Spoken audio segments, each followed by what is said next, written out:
سفر کی حالت میں اگر کوئی مسافر پوری نماز پڑھتا رہا تو کیا حکم ہے؟ دیکھیں، جو مسافر شرعی مسافت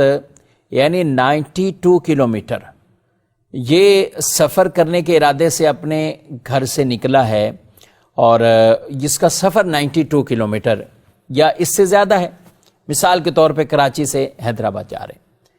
تو ایسا شخص یہ شرعی مسافر کہلاتا ہے۔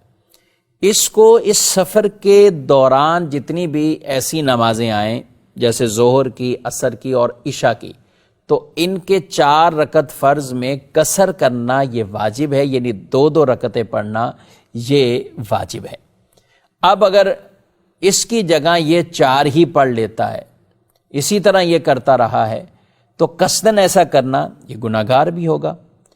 اور قصدن کو یا بھولے سے ہوا ہو 4 رکعتیں اگر اس مسافر نے پڑھ لیں اور 2 کے بعد یہ قاعدہ اولا اس نے کیا تھا، تو ایسی صورتحال میں اس کے فرض ادا ہو جائیں گے، نماز واجب الاعادہ ہے، کیونکہ 2 کے بعد اس کو سلام پھیرنا تھا، لیکن اس نے یہاں سلام نہیں پھیرا اور مزید اس نے 2 رکعتیں پڑھ لیں، جو کہ سلام کے اندر اب یہ تاخیر واقع ہوئی، تو اب اس پر اس نماز کا اعادہ کرنا، یعنی 2 رکعتیں اس کو اعادہ کرنا یہ اس پر واجب رہے گا۔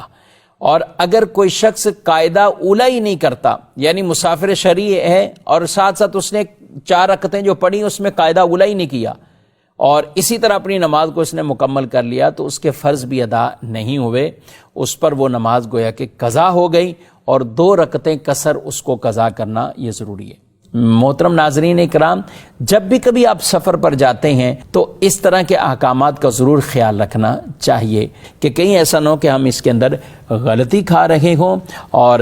ہماری جو نمازیں، نماز بھی پڑھ رہے ہیں، محنت بھی کر رہے ہیں، سب کچھ ہے، لیکن اس کے باوجود وہ نماز نہ ہو رہی ہو یا نماز واجب الاعادہ ہو رہی ہو، تو بھولنے کی وجہ سے واجب الاعادہ پھر بھی رہے گی، یعنی دوبارہ پڑھنا واجب، لیکن گناہ نہیں ہوگا۔ لیکن اگر کوئی قصدن اس کو 2 کو 4 پڑھ رہا ہے تو یہ اس پر گناہگار بھی ہوگا۔